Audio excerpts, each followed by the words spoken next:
les motivations sont un peu nombreuses.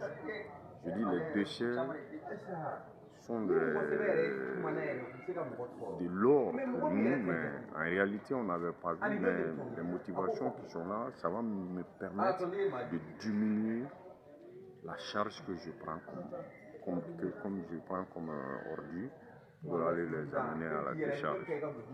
Et deuxièmement, ça va me permettre d'absorber un peu le chômage parce qu'en créant ces petites unités, ça va absorber un peu le chômage et il y a un peu de gain aussi.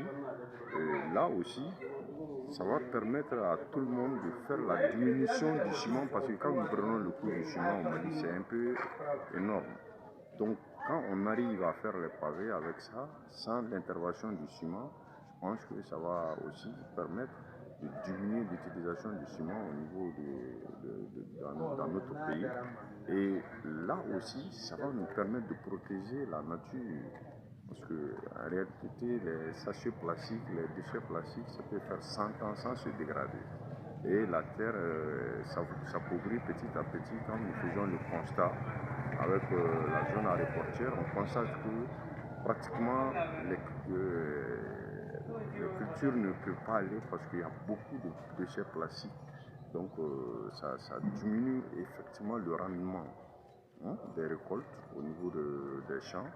Donc c'est tous ces facteurs-là qui nous ont motivés à réfléchir comment il faut faire pour diminuer. Bon, mon objectif même est que c'est pour diminuer l'utilisation du ciment et aussi permettre la construction d'une cité avec ces déchets plastiques en briques.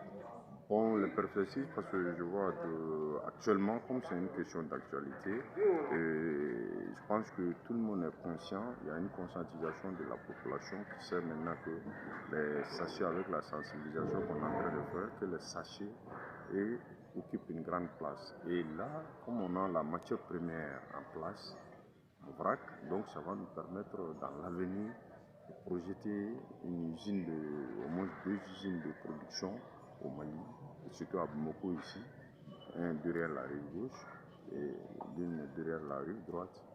Là, au moins dans ces unités, quand même on compte avoir 85 personnes qui travaillent d'emploi direct dans ces unités-là. Donc c'est vraiment, ça va permettre à la jeunesse de progresser beaucoup.